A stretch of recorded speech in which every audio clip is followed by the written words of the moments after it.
अस्सलाम वालेकुम नाजरीन। इस एपिसोड के आगाज में हम देखते हैं कि अब्दुर्रहमान और तुरहान आयदोस किले में मौजूद होते हैं और वहां बैठे हुए होते हैं। इसी दौरान एक कमांडर सिपाही बाहर आता है और अपने बाकी सिपाहियों से मुखातब होकर कहता, तुर्क एक पुल बनाएंगे और हम अभी रवाना नहीं हुए, जल्दी करो अहमको। ये कहते और सुनते साथ ही सब सिपाहियों की दौड़ें लग जाती हैं। तुरहान अब्दुर्रहमान से कहता, वो हम पर हमला करेंगे। अब्दुर्रहमान कहता, चलो इनको पकड़ें और इन्हें खबर दें। और फिर वो दोनों भी सिपाहियों के हमरा निकल पड़ते हैं। इसी दौरान शहजादी मारिया वहां आ रही होती है और तितोस को बुलाती है, यानी अब्दुर्रहमान को। अब्दुर्रहमान रुक जाता है और फिर तुरहान को इशारा करता है तो तुरहान वहां से रवाना हो जाता है। अब्दुर्रहमान पूछता, क्या कुछ है? शहजादी कहती, कुछ है नहीं होगा, थोड़ी चहलकदमी करते हैं। और अब्दुर्रहमान को लेकर रवाना होती है और फिर अगले ही लम्हे वो छत पर आ जाते हैं और शहजादी बाहर आसमान की जानब देखते हुए कहती, मैंने अक्सर गुरूबे आफताब को पसंद किया है तितोश। अब्दुर्रहमान यानी तितोश कहता, यह शायद मेरा पहला मौका है इस तरह खड़े होकर मुशाहदा करना। तो शहजादी कहती, वाकई में? और फिर पूछती, क्या तुम्हारे फौजियों को जंग के सिवा कुछ नहीं आता? अब्दुर्रहमान कहता, जी हाँ आता है, उन्हें जीतना आता है। शहजादी कहती, जीतना आता है, यह सब फतह की खातर है। हाँ, शहनशाह से बगावत के बारे में क्या ख्याल है? तो अब्दुर्रहमान कहता, यह भी एक फतह है। अगर बूढ़ा शहनशाह तख्त पर कुछ देर और बैठा रहता तो फिर हम तुर्कों को कुस्तुनतुनिया में देखते। इस पर शहजादी कहती, वकार, इज्जत और वफादारी के बारे में क्या ख्याल है? शहनशाह ने हमारे लिए सब कुछ किया, मुझे अफसोस है कि तुम इस तरह सोचते हो तितोश। ये कहकर वो वहां से रवाना हो जाती है, जबकि अब्दुर्रहमान सोच में पड़ जाता है। और फिर रात के वक्त बोरसा महल में गोंजा ने अपने बेटे को उठाया हुआ होता है। नीलोफर और बाकी बच्चे भी वहीं मौजूद होते हैं। कासिम कहता, वल्लाह मेरे कजन, तुम्हारी पैदाइश ने हमें एक बड़ी परेशानी से बचाया है। सलेमान कहता, तुमने आते ही हमारा साथ दिया है, अब हम तुम्हें हर चीज से महफूज रखेंगे और हमेशा तुम्हारी हिफाजत करेंगे। तो नीलोफर कहती, यकीनन तुम अपने भाई की हिफाजत करोगे, लेकिन तुम्हें अपने किए की सजा मिलेगी। किसी दौरान मलहून कमरे के अंदर दाखिल होती है और कहती, अल्लाह का शुक्र है कि हम तक खबर पहुंच गई है। तुम्हारे बाबा स्पोर्चा को लेकर खानका से बाहिफाजत निकल गए हैं, जब वो आएंगे तो तुम्हारा एहतसाब करेंगे। और फिर कासिम अलाउद्दीन से कहता, हाँ तो चचा, आप अपने बच्चे का नाम रखने जा रहे थे, हम मुतजस्सस हैं कि इसका नाम क्या होगा? अलाउद्दीन साहब कहते, अल्लाह अल्लाह, तुम इतने मुतजस्सस हो, यह एहतसाब के इस मामले को बंद करवाने के बारे में तो नहीं है? हाँ। तो कासिम नाम इशारा करता है और फिर गोंजा कहती, अलाउद्दीन ये बच्चों का हक है, चलो अपने बच्चे का नाम बताओ और इसके कान में आजान दो।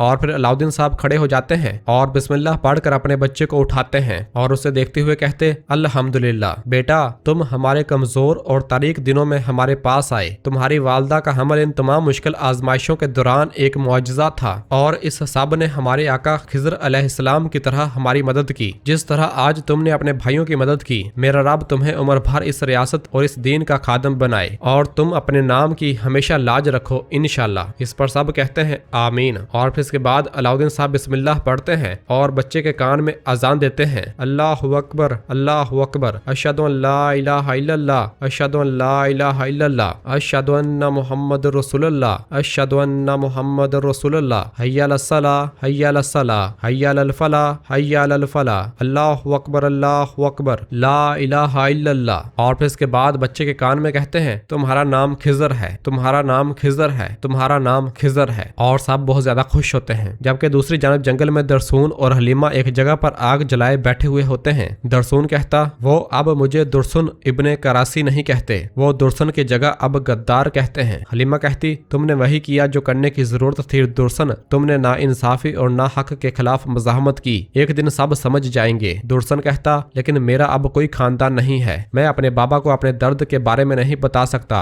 अगर मैं तुम्हें अपने भाई के बारे में बताऊं तो वो चाहता है कि मैं इसे जहां भी मिलूं वो मुझे मार दे। हलीमा पूछती, क्या किसी की जान लेना इतना आसान है? दुरसन कहता, तीर कमान से निकल गया है हलीमा, मैंने खुद को इस राह के लिए वक्फ कर दिया है, मेरे पास और कोई रास्ता नहीं है। हलीमा कहती, ये कौन सा रास्ता है? दुरसन कहता, बुरहान साहब के ताउन से मैं बनी करासी के तख्त पर बैठूंगा। हलीमा पूछती, अपने बाबा और भाई के खिलाफ? दुरसन कहता, जी हाँ, उस्मानी रियासत और कराची अवाम हमेशा मुतहद रहेंगे, मैं मजीद खून रेजी नहीं चाहता। हलीमा कहती, लेकिन ये बहुत मुश्किल होगा दुरसन। दुरसन कहता, मैं ये जानता हूँ, मैं ये जानता हूँ। और फिर हलीमा से पूछता, और तुम जब मैं इस रास्ते पर जदोजहद में हूँगा तो क्या तुम मेरा इंतजार करोगी? हलीमा कहती, मरते दम तक। तो दुरसन खुश होता है और फिर हलीमा पूछती, लेकिन मुझे ज्यादा इंतजार मत करवाना, ठीक है? दुरसन कहता, मैं वादा करता हूँ, मैं वादा करता हूँ, मैं तुम्हें इंतजार नहीं करवाऊंगा। और फिर अहमद से कहता, अहमद, तो उसका सिपाही अहमद उसके पास आता है। दुर्सन उससे कहता, सुल्तान को बताओ कि उस्मानिया रियासत और अमारत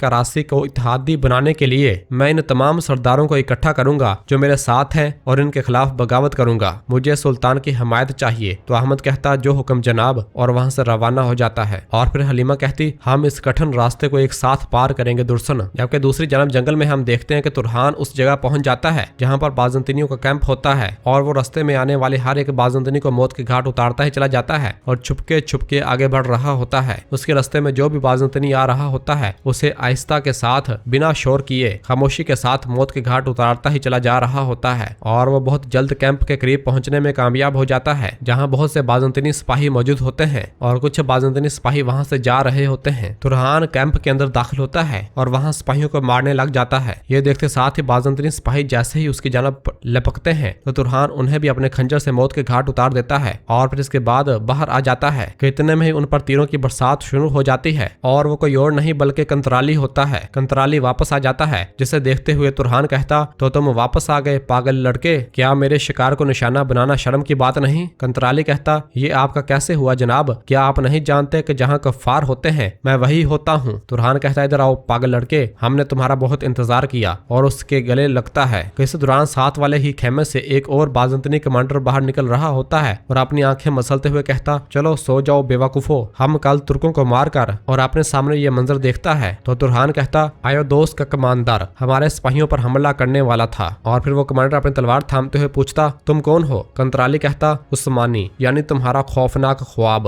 ये सुनते साथ ही वो मुहाफिजों को आवाज देता है लेकिन कोई नहीं आता और फिर वो भी वहां से भाग जाता है जबकि कंतराली और तुरहान उसके पीछे रवाना होते हैं। जबकि दूसरी जानब उरहान साहब और बाकी साहब ने अपना डेरा लगाया हुआ होता है। आग जलाई गई होती है और खाने के लिए गोश्त भुना जा रहा होता है जबकि जरकुताए मुसलसल बुरान के गम में मुब्तला होता है। तमीर बोगा कहता, जरकुताए गोश्त जल रहा है। शामिल कहता, तुम सोचो में खो गए हो भाई। इस दौरान फातिमा वहां से गुजर रही होती है। जरकुताए कहता, ऐसा लगता है कि उसके बगैर आग के गिर्द बैठना ज्यादा खामोश होगा, है ना? शामिल कहता, वो एक बहादुर आदमी था, वो इस पहाड़ की तरह था जिससे हम टेक लगाते थे। और फिर फातिमा पानी एवरानोस को देती है और कहती है, वो मेरे बाबा का दोस्त और हमारा राजदार था, इंशाल्लाह वो अपनी बीवी से मिल गया होगा जिनका वो हमेशा जिक्र करते थे। तो सब सिपाही कहते, इंशाल्लाह इंशाल्लाह। और फिर एवरानोस कहता, मेरे भाई जरकुताए, क्या उनकी कोई औलाद नहीं थी? तो जरकुताए कहता, नहीं, काश के होती। नहीं मालूम था कि बच्चों का मामला इतना अहम था। अगर उसका कोई बेटा होता जो इसका नाम आगे बढ़ाता और एक बहादुर जो इसके घोड़े पर सवारी करता। और फिर कहता, खामोश हो जाओ और वक्त की कदर जानो, क्योंकि एक बहादुर की मौत के बाद जो बाकी रहता है वो उसकी तलवार नहीं होती बल्कि उसका बेटा होता है। तो मीर बोगा कहता, सच कहा। और फिर एवरानोस जरकुताए से कहता, हम उसका इंतकाम लेंगे, मैं वादा करता हूँ। और फिर शामिल भी जरकुताए को तसल्ली देते हुए कहता, जिस दिन हम उस यगीद को ढूंढ लेंगे उसके बाद वो कोई दिन नहीं देख पाएगा। तो मीर बोगा कहता, वो नहीं देख पाएगा। और फिर अयाज कहता, लेकिन इन पत्थरों को गवाह रहने दो, हम भी उनकी औलाद की तरह उनका नाम नहीं भूलेंगे। और फिर इस दौरान एवरानोस की नजर फातिमा पर पड़ती है और फिर वो उठ जाता है और फातिमा की जानब बढ़ता है। और नाजरीन, इसी जगह पर एपिसोड खत्म करते हैं। मिलते हैं बहुत जल्द अगली एपिसोड के साथ। वीडियो को लाइक कर दें और जिन दोस्तों ने अभी तक चैनल सब्सक्राइब नहीं किया वो जल्दी से चैनल सब्सक्राइब कर दें और बेल आइकन यानी घंटी वाले निशान को भी प्रेस कर दें ताकि आने वाले एपिसोड्स आपको आसानी मिल सकें। दुआओं में याद रखें। अल्लाह हाफिज।